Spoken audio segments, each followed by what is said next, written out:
Today, I'm going to share with you exactly what it takes to own and operate an RV. Hey there, I am Dave, also known as the RV Dummy, and it's great to be back with you today. It's going to be a great video today because I've been asked this question so many times and I keep telling you I'm going to answer it. So today is the day that I'm going to share with you really exactly what does it cost to own and operate an RV. Is it expensive? Is it reasonable? Is it cheap? Can you do it? Can you afford it?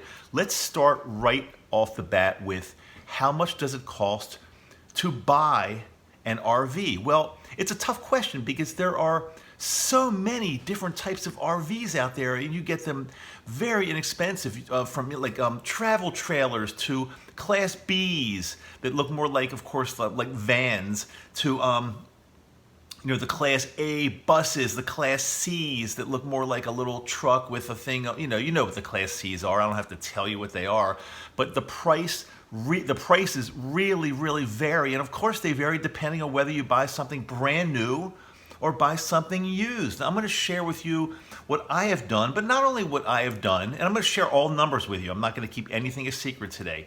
But I'm going to share with you not only what I have done, but what I recommend for you. So I am a Class B kind of guy. As you probably know, I've got a Pleasureway. It's a 2007 Pleasureway, but it's actually a 2006 chassis. It's got a Ford E350 chassis. And when I bought this, I did a lot of research online and I found the perfect van, and it only had about 10 or 11,000 miles on it when I bought it a short time ago.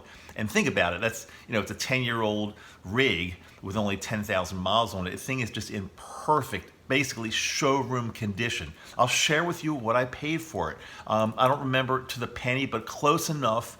Just under $50,000 I paid cash for it. I think it was right around $47,500, so do the math on that. Now, you can certainly get a brand new Class B if you like for $120,000, $130,000, $150,000.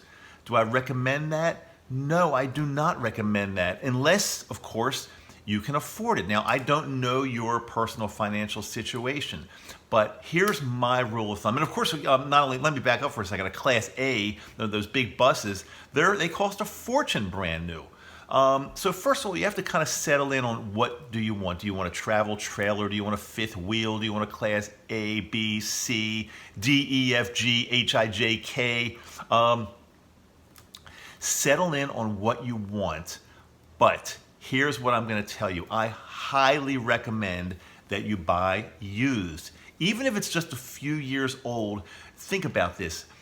Any kind of RV, any kind of vehicle, anything with a motor in it, anything is going to depreciate an incredible amount within the first really within the first year, but within the first 2 to 3 years, there's a tremendous amount of depreciation, which means they lose their value.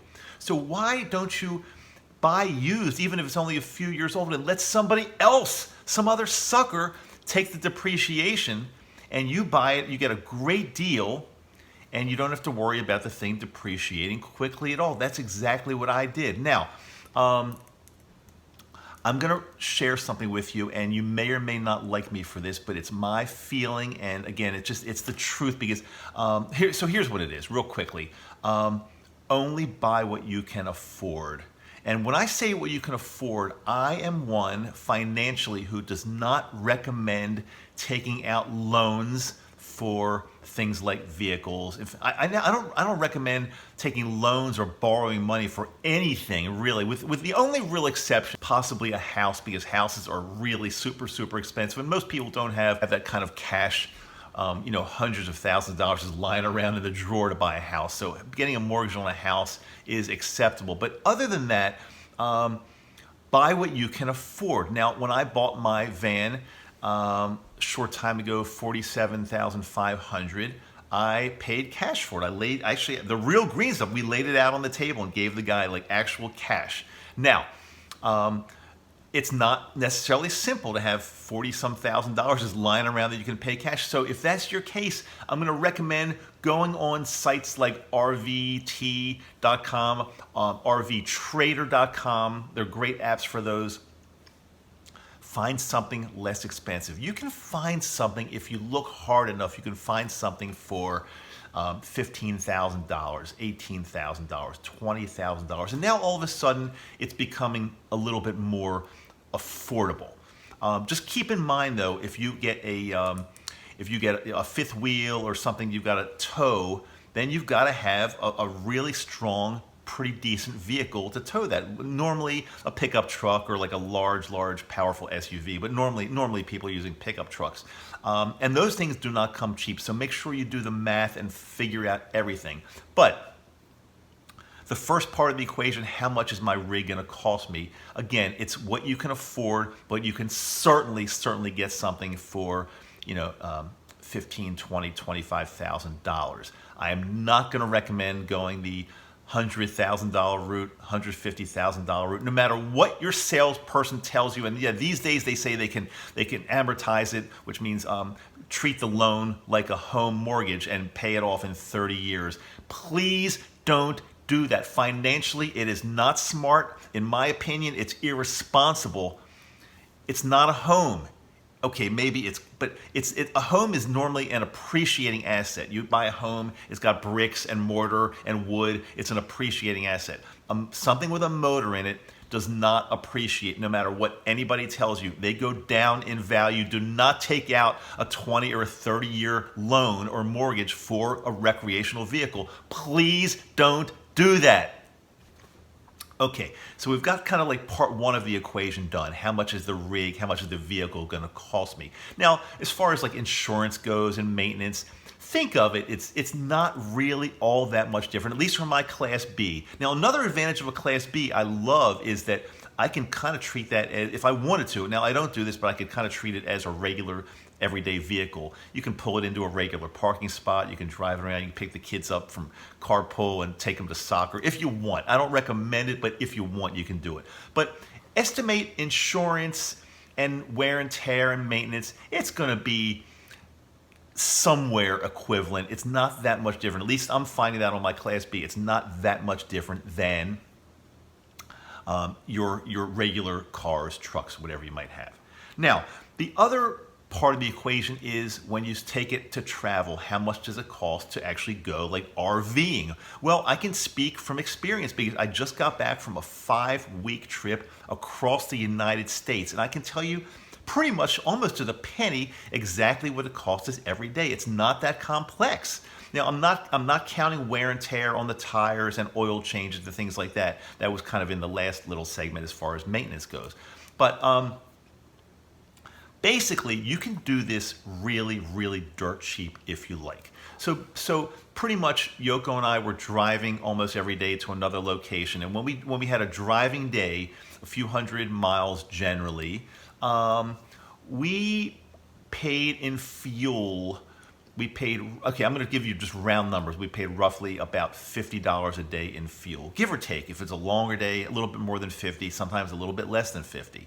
But to figure out, at least for our vehicle, now we're getting averaging between 14 and 15 plus miles per gallon. Again, whatever you get, you have to figure that into the equation. But so with our rig, 14 to 15 miles per gallon, about $50 per day in fuel if it's a driving day. The only other real expense is camping, like pulling up to a KOA or to a campground. How much do they charge you?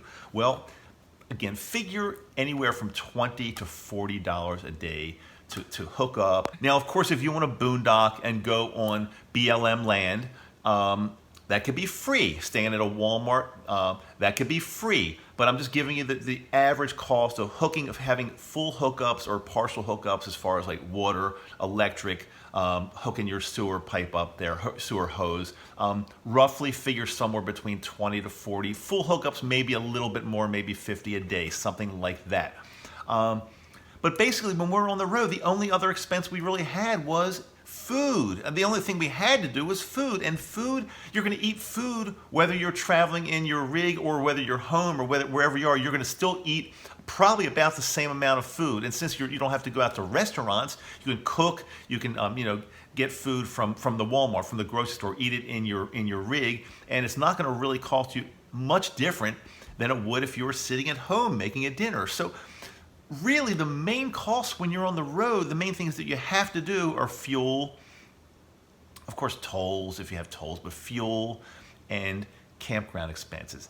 That's really it. It's not any more complex than that. There's like no hidden costs that I'm forgetting. I mean, again, there's some little things here and there. If something breaks down, of course, you're going to have to pay. If you want to be a member of AAA, if you want to be a member of, Good Sam Club and things like that, those, of course, those things cost a little money, but you can figure those in. This is not rocket science. But again, before I close today, the thing I'm going to highly recommend is please do not get into something that you cannot afford.